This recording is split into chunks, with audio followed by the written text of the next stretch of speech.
Assalamualaikum warahmatullahi wabarakatuh.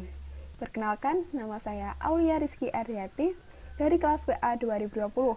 Di sini saya akan mempresentasikan hasil literasi saya dengan jurnal berjudul The Relationship Between Oral Language and Reading Interaction, Evidence from a Computational Model of Reading, di mana jurnal ini membahas hubungan antara bahasa lisan dan instruksi membaca berdasarkan bukti dari mode komputasi membaca.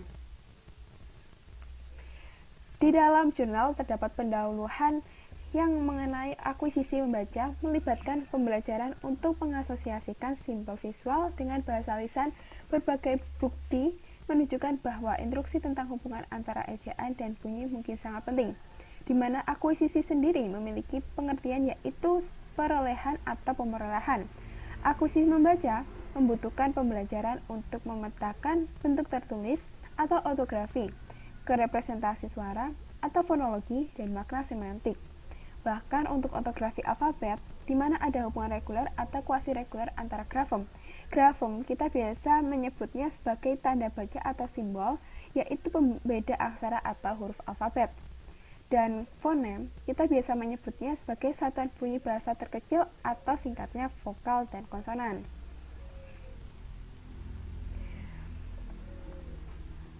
Menurut Plaut, dalam belajar membaca itu sulit dan seringkali penuh dengan kesulitan. Oleh karena itu, instruksi membaca yang efektif sangat penting untuk mendukung anak-anak menjadi pembaca yang cakap. Hal ini menuai perdebatan mengenai apakah instruksi membaca awal harus fokus pada hubungan antara cetakan dan suara atau pada hubungan antara cetakan dan makna, di mana terdapat dua perdebatan, yaitu yang pertama pelatihan gaya fonik dan yang kedua penekanan pembelajaran arti kata. Untuk yang pertama, pelatihan gaya fonik biasa dicirikan di mana anak-anak secara intensif dihadapkan pada hubungan antara bunyi bahasa atau fonem dan huruf atau kelompok huruf yang mewakili grafem. Untuk yang kedua, penekanan pembelajaran arti kata, di mana sebagai pengajaran bahasa yang berfokus pada makna atau seluruh kata, di mana penekanan ditempatkan pada pembelajaran arti kata-kata tercetak. Untuk selanjutnya juga terdapat perdebatan dari tokoh-tokoh, yaitu mengenai pendapat antara pendukung metode fonik dan metode makna, di mana pendukung metode fonik mereka berpendapat bahwa instruksi membaca harus fokus pada pembelajaran pemetaan ejaan ke bunyi melalui pengeksploitasi sistematika sistem penulisan alfabet. Mereka berpendapat bahwa sistematika sistem penulisan alfabet seharusnya lebih mudah daripada pemerolehan pemetaan ejaan ke makna. Karena dalam sistem penulisan alfabet, menurut beberapa tokoh, mereka berpendapat bahwa pemetaan ejaan ke makna biasanya hanya dapat dilakukan kata demi kata, tanpa manfaat generalisasi dari satu kata yang dipelajari ke makna berikut. Untuk bukti substansialnya menunjukkan bahwa keterampilan decoding fonologis pada anak-anak adalah prediktor utama dari akuisisi membaca. Untuk yang selanjutnya, pendukung metode makna, mereka berpendapat yaitu didasarkan pada tujuan utama membaca untuk mengakses makna-makna kata dan harus menjadi prioritas pendekatan instruksional.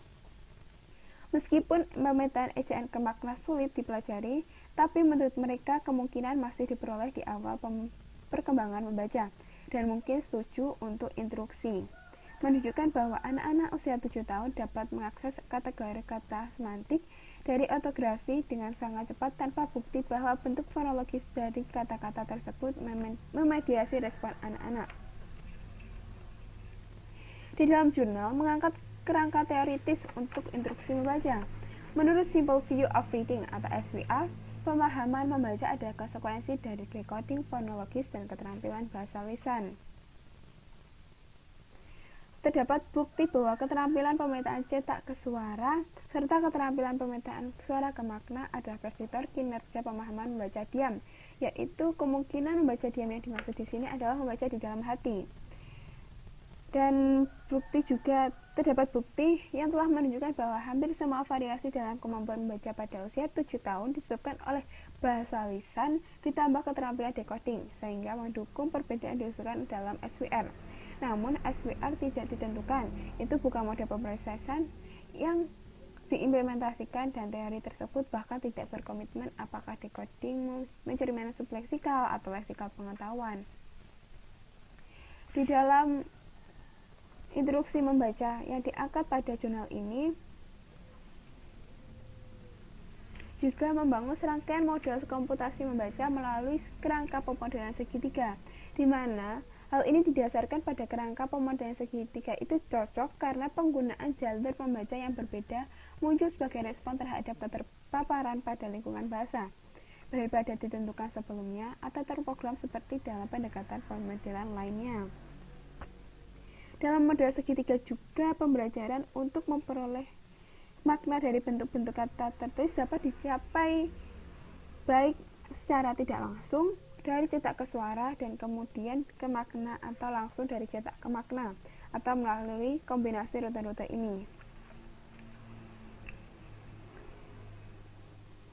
Untuk lebih lanjut, model tersebut merangkum beberapa jalur untuk membaca, kemungkinan untuk investigasi pembagian kerja dalam sistem membaca.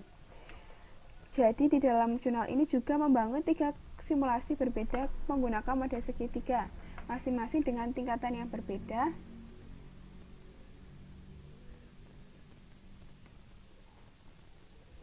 Dengan tingkat keterampilan bahasa lisan, prakeaksaraan yang berbeda yang ada dalam model sebelum belajar membaca dalam kondisi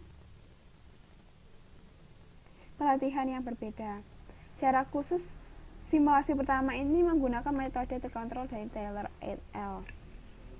Di dalam 3 simulasi ini terdapat simulasi 1, 2, dan 3 yang saling berkaitan, yaitu simulasi 1 melatih model untuk mempelajari kata-kata artifisial tanpa pelatihan ortografi sebelumnya, mirip dengan pembelajaran anak-anak.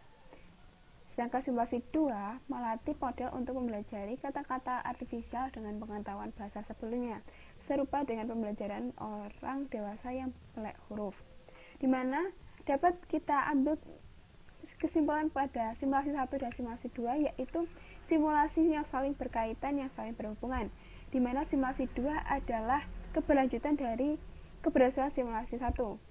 Karena di dalam simulasi 1, seorang anak sebagai model hanya mempelajari kata-kata artifisial tanpa adanya pelatihan sebelumnya. Sedangkan di simulasi 2 terdapat pelatihan terlebih dahulu sebelum anak mempelajari kata-kata artifisial.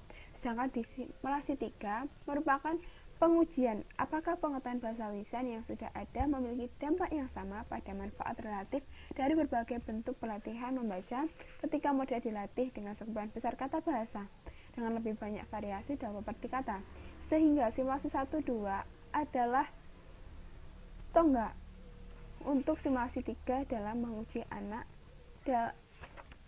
anak untuk mengetahui pengetahuan dan keterampilan dalam bahasa lisan.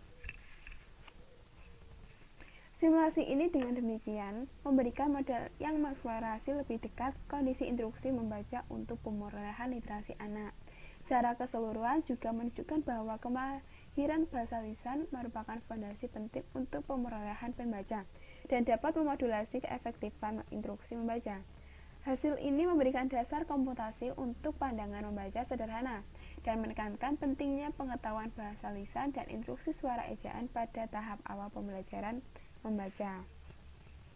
Di dalam jurnal ini juga terdapat kesimpulan yang menyatakan bahwa pandangan membaca sederhana dan model segitiga membaca itu memiliki keberlanjutan yang sama. Penelitian simulasi ini menunjukkan bahwa kemahiran bahasa lisan merupakan fondasi penting untuk membaca dan dapat memodulasi efektivitas instruksi membaca.